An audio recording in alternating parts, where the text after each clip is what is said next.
아동학대가 의심되는 피해 아동을 일시 보호하는 즉각 분리 제도가 시행된 지 1년이 지났습니다.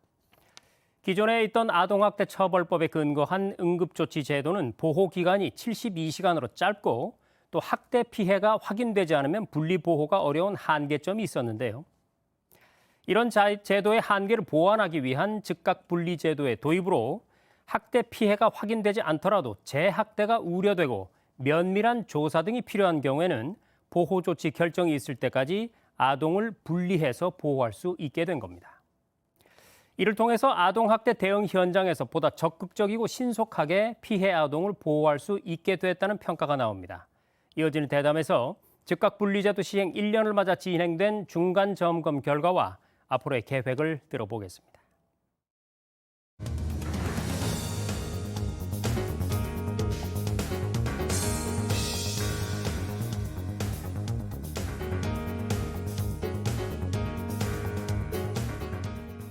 네, 오늘 저희 뉴스룸에 보건복지부 아동학대 대응과의 김혜래 과장 초대했습니다. 과장님 어서 오십시오. 네, 안녕하세요.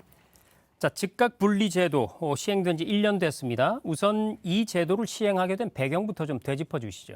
네, 즉각 분리 제도는 아동학대라는 명백한 증거는 없지만 정황이 의심되고 위급한 상황에서 피해 아동을 적극적으로 보호하기 위해서 도입이 됐습니다. 아동학대 의심 신고가 접수되면 시군구에 아동학대 전담 공무원이 현장 조사를 나가는데요. 이때 학대 피해가 강하게 의심되고 또 재학대가 발생할 가능성이 높아 보이거나 면밀한 조사가 필요하다라고 생각될 때 행위 의심자로부터 이제 아동을 분리해서 보호하는 제도입니다.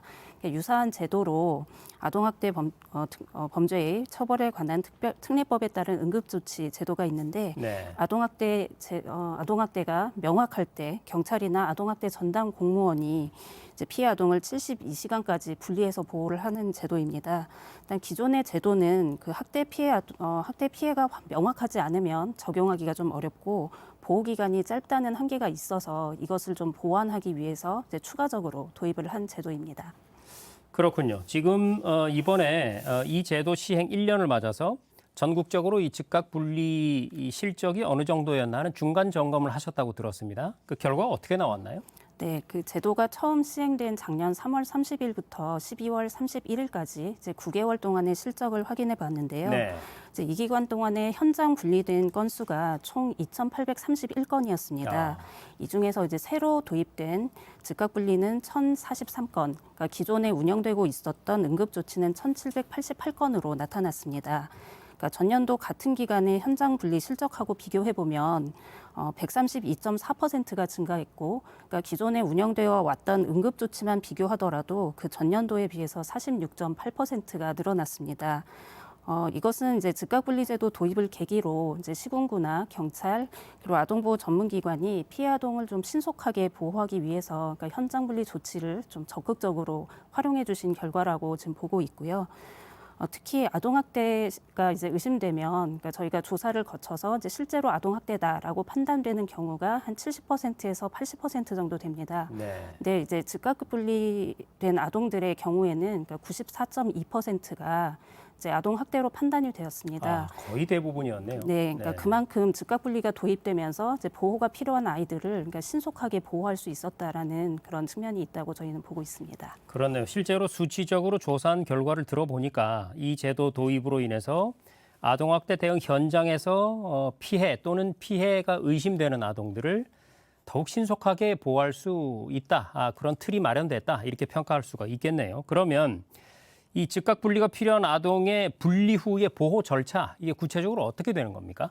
네, 그 즉각 분리된 아동들은 우선 학대 피해 아동 쉼터라든가 일시보호시설, 아니면 위탁가정이나 친인척 가정 등에 머물면서 이제 추가적인 조사랑 건강검진, 이제 심리검사 이런 것들을 받게 됩니다. 네. 그러니까 시군구 공무원은 이제 그 결과를 바탕으로 7일 이내에 이 사건이 아동학대에 해당되는지를 판단을 하고요.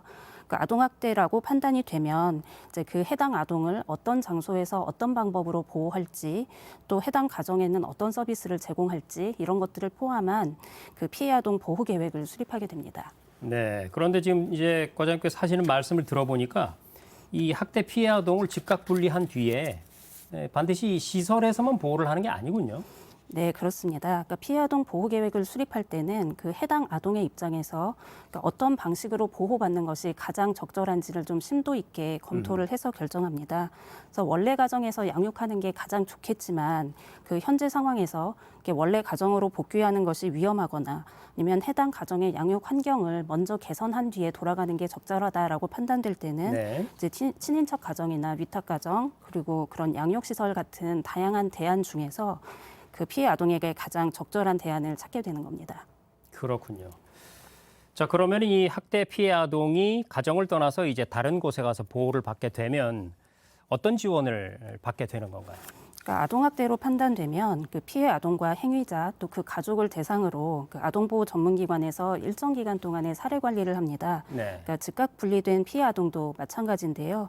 그러니까 아동이 원래 가정으로 돌아가서 생활하는지 아니면 다른 곳에서 보호받고 있는지에는 관계없이 그 아동의 그 피해 회복과 가족 기능의 회복 그리고 재학대를 방지하기 위한 그 여러 가지 서비스가 제공이 됩니다. 그래서 학대 행위의 심각성이나 아동의 피해 정도 또 그 가정이 가지고 있는 어떤 문제점, 그러니까 이런 거에 따라서 그 사례 관리의 그 정도에는 좀 차이가 있지만 이제 기본적으로는 그러니까 상담을 거쳐서 그 해당 가정에 필요한 게 무엇인가를 찾고 그런 필요한 서비스들을 이제 다양한 교육이나 치료 같은 것들을 이제 제공을 하게 됩니다. 그러니까 예를 들면 그러니까 피해 아동의 경우에는 이렇게 상담하고 그 심리 검사나 어떤 신체적인 치료 이런 것들 그 학대로 인한 피해 회복을 지원하고요.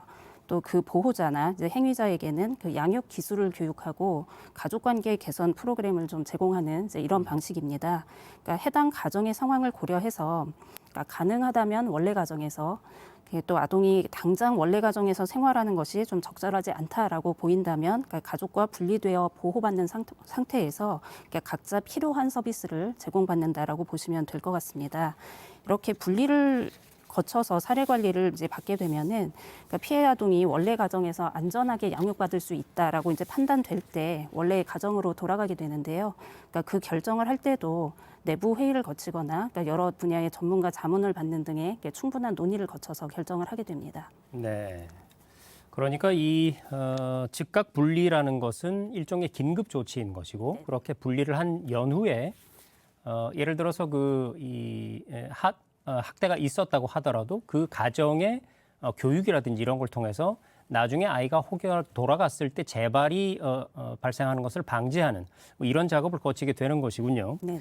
자, 그럼 이제 시청자들께서 이 개념적인 부분이 이제 설명을 잘 해주셔서 이해가 더 되셨을 것 같은데요. 실제로 현장에서 이 의심 신고를 받고 아동을 즉각 분리해서 보호를 한 그 사례들이 있을 것 같습니다. 대표적인 사례를 좀 소개를 해주시죠. 네, 저희가 이번에 이제 실적을 확인하면서 이제 알게 된 사례인데요. 그러니까 좀 개인 정보를 보호하기 위해서 구체적인 내용은 조금 수정했다는 말씀 먼저 드리겠습니다. 그러니까 이 사례는 피해 아동이 그러니까 자기 아버지가 때렸다라고 이제 스스로 신고한 건입니다. 아동이. 네. 네. 그래서 이제 신고를 받은 경찰이 아동학대 전담 공무원하고 같이 조사를 나갔는데요.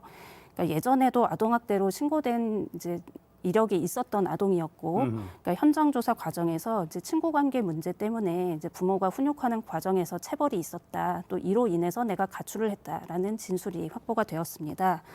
그래서 이제 시군구에서는 그 아동을 이제 즉각 분리해서 그 안전한 환경인 그 이모 집에서 이제 보호하면서 그 가정에는 그런 재학대 방지를 위한 사례 관리를 했는데요.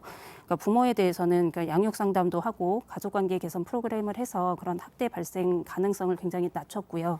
그리고 가정복귀 프로그램 이수를 통해서 이제 아동이 이제 안전이 좀 확인된 뒤에 아동이 지금 집으로 돌아가서 같이 생활을 하고 있습니다. 다만 이제 아동보호 전문기관에서는 그러니까 현재 돌아가 있다 하더라도 그 가정 내에서 안정적으로 또 안전하게 자라고 있는지를 계속 확인하면서 부모에 대한 양육 상담 이런 것을 지금 지속적으로 실시하고 있습니다. 그렇군요. 자, 지금 이제 과장님 오늘 설명해 주신 거를 제가 듣다 보니까요. 지금 1차적으로 시행 1년을 맞아서 그 실적을 조사를 하지 않으셨습니까?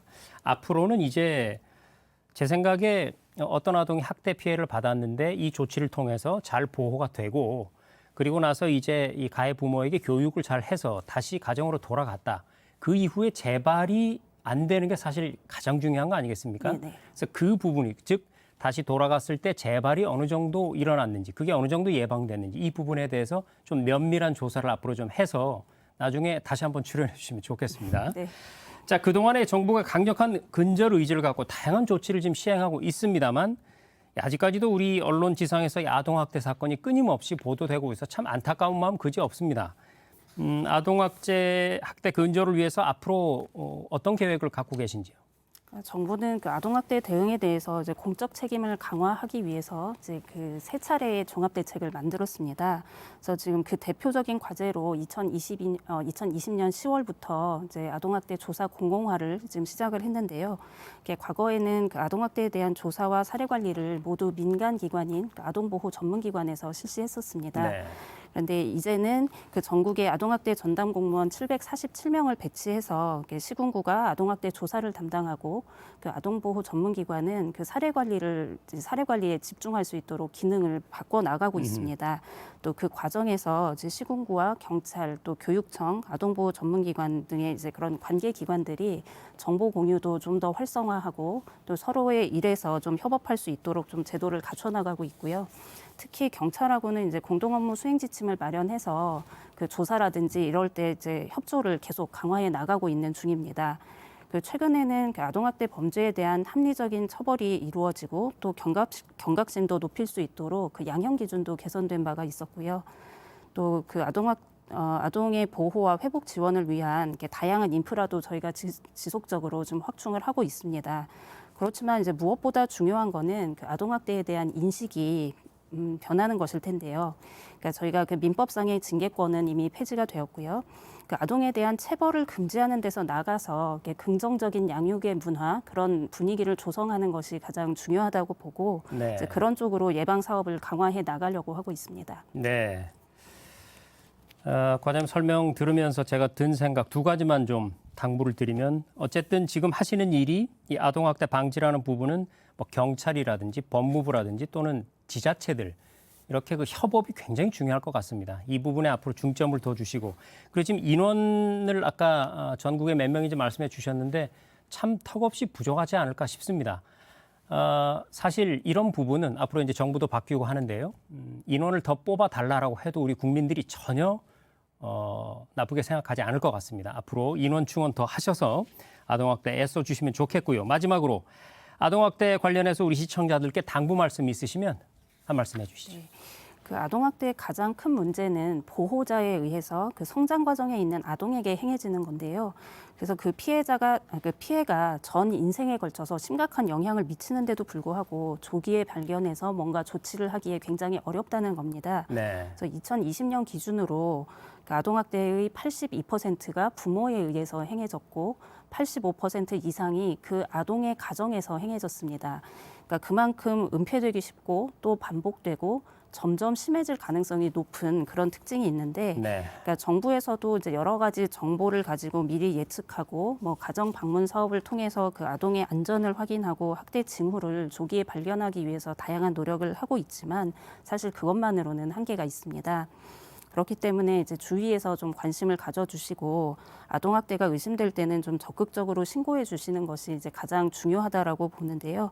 그러니까 아동학대가 의심되는 경우에는 112에 신고해 주시면 경찰과 시군구 공무원이 조사하고 그 필요한 지원을 연계해서 아동을 적극적으로 보호하겠습니다.